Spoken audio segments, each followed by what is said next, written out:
Moon और Mars पर दुनिया की बड़ी बड़ी स्पेस एजेंसियां रिसर्च और एक्सपेरिमेंट करने में लगी हुई हैं। किसी का कहना है कि आने वाले वक्त में स्पेस हॉलिडे डेस्टिनेशन बन जाएगा, तो किसी का दावा है कि वह बहुत जल्द ही अपने लोगों को मार्स पे भेजने वाले हैं। लेकिन 17 जनवरी 2020 के दिन स्पेस एक्स कंपनी के सीईओ इलॉन मस्क ने ट्विटर पर ट्वीट कर मार्स यानी मंगल ग्रह पर 1 मिलियन लोगों को बसाने की बात कही। दोस्तों, आपको क्या लगता है, क्या इलॉन मस्क इस चमत्कार को कर पाएंगे और मार्स पर रहने के लिए लोगों को किन किन चुनौतियों का सामना करना पड़ सकता है? इन सारे सवालों के जवाब हम आज के इस एपिसोड में जानेंगे।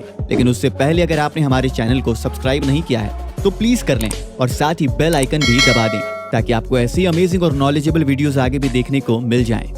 दोस्तों, इलॉन मस्क ने तो मार्स में साल 2050 तक लोगों को बसाने की बात कह दी, लेकिन क्या मार्स में लोगों को बसा पाना मुमकिन है?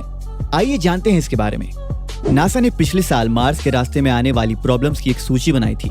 मार्स पर सबसे पहली चुनौती रेडिएशन है, जिसे इंसानी आंखों से देखा नहीं जा सकता, क्योंकि मार्स का अपना कोई मैग्नेटिक फील्ड नहीं है। वहाँ की कॉस्मिक रेडिएशन इतनी ज्यादा खतरनाक है कि हमारी आंखों में मोतियाबिंद और यहाँ तक कि कैंसर भी हो सकता है। पृथ्वी से मार्स की दूरी लगभग 14 करोड़ माइल्स है। चांद तक पहुंचने के लिए एस्ट्रोनॉट्स को करीबन 3 दिन की यात्रा करनी पड़ी थी, लेकिन मार्स तक पहुंचने के लिए इंसान को कई महीनों तक ट्रैवल करना होगा, और ये भी एक बड़ी चुनौती है। मार्स पर इंसानों को अलग तरह की ग्रेविटी का भी सामना करना पड़ सकता है।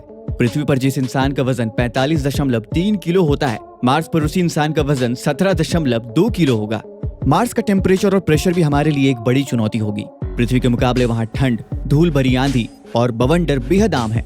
गर्मियों में मार्स का मैक्सिमम टेम्परेचर 30 डिग्री सेल्सियस रहता है, लेकिन सर्दियों में यही टेम्परेचर -140 डिग्री सेल्सियस तक पहुंच जाता है, और ऐसे हालातों में इंसान का जिंदा बच पाना मुश्किल है। इंसान के जिंदा रहने के लिए सबसे जरूरी चीज है ऑक्सीजन, लेकिन मार्स पर इसकी बेहद कमी है। मार्स के एटमॉस्फेयर में 96% कार्बन डाइऑक्साइड है, 1.93% आर्गन, 0.14% ऑक्सीजन और 2 नाइट्रोजन है। इसके अलावा यहाँ कार्बन मोनोऑक्साइड के निशान भी पाए गए हैं। ऐसे में यहाँ पर कोई भी इंसान चंद घंटों तक ही जिंदा रह पाएगा। तो आइए जानते हैं इलॉन मस्क मार्स मिशन के बारे में।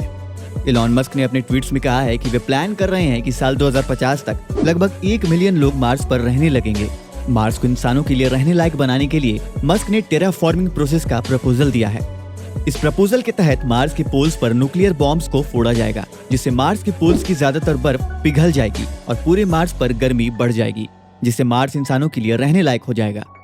इलॉन मस्क ने अपने इस मार्स प्रोजेक्ट को स्पेस एक्स मार्स प्रोग्राम नाम दिया है, जिसमें वो साल 2050 तक मार्स पर लगभग 10 लाख लोगों को बसाना चाहते हैं। मार्स पर ज्यादा से ज्यादा लोगों को भेजने के लिए स्पेस एक्स अपने सबसे आधुनिक स्पेसक्राफ्ट स्टारशिप का इस्तेमाल करेगा। इस स्पेसक्राफ्ट को साल 2018 में बनाना शुरू किया गया था, और ये स्पेसक्राफ्ट रीयूजेबल है, जिसे कई बार इस्तेमाल किया जा सकता है। दोस्तों, अगर कोई स्पेस एजेंसी मार्स तक पहुंच भी गई तो उनके पास वहां से वापस लौटने के फ्यूल बचेंगे ही नहीं, इसलिए जो भी सबसे पहले मार्स पर पहुंचेगा उसे वहां पर फ्यूल बनाना होगा। आज की स्पेस टेक्नोलॉजी को देखकर मार्स पर लोगों का बस पाना नामुमकिन सा लगता है। ऐसा तभी मुमकिन हो सकेगा जब स्पेस टेक्नोलॉजी में कोई बड़ा इनोवेशन होगा। दोस्तों, आप इस बारे में क्या सोचते हैं? क्या 2050 तक ऐसा मुमकिन हो पाएगा? कमेंट सेक्शन में अपनी राय जरूर लिखें। वीडियो अच्छा लगा हो तो वीडियो को लाइक करें और हमारे चैनल अनसुना ज्ञान को सब्सक्राइब करें।